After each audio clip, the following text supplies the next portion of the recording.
vida cheia de perguntas que eu não posso responder. Há tantas coisas que acontecem que nem sempre entendo o porquê.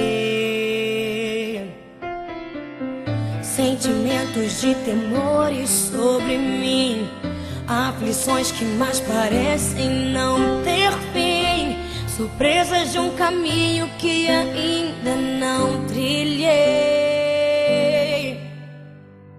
No meio dessa tempestade pude então ouvir a tua voz, que veio como uma brisa sussurrando em meu coração, acalmando minhas dores e emoções, dissipando tempestades, furacões.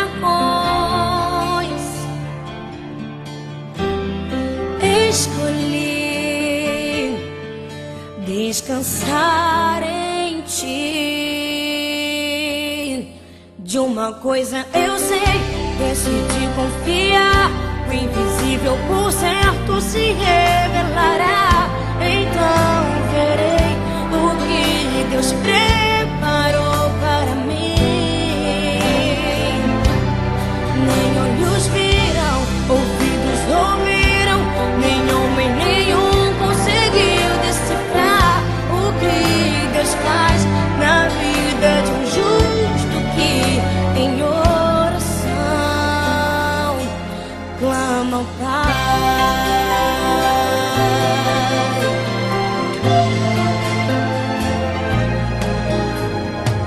No meio dessa tempestade pude então ouvir a tua voz, que veio como uma brisa sussurrando em meu coração,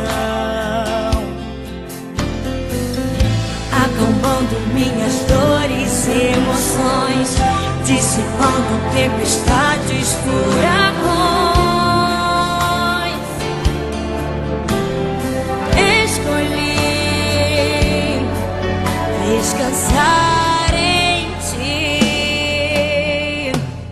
De uma coisa eu sei, decidi confiar, o invisível por certo se revelará.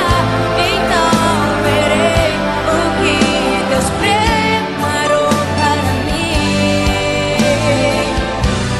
Nem olhos viram, ouvidos ouviram, nem homem nenhum conseguiu decifrar o que Deus faz na vida de um justo que em oração clama ao Pai.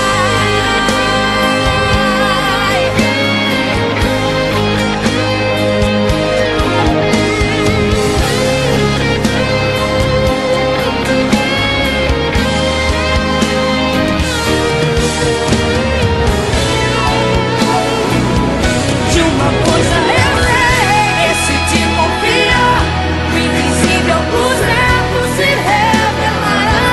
Então verei o que Deus preparou para mim. Nem olhos viram, ouvidos ouviram, nem homem nenhum conseguiu decifrar o que Deus faz na vida de um justo que em oração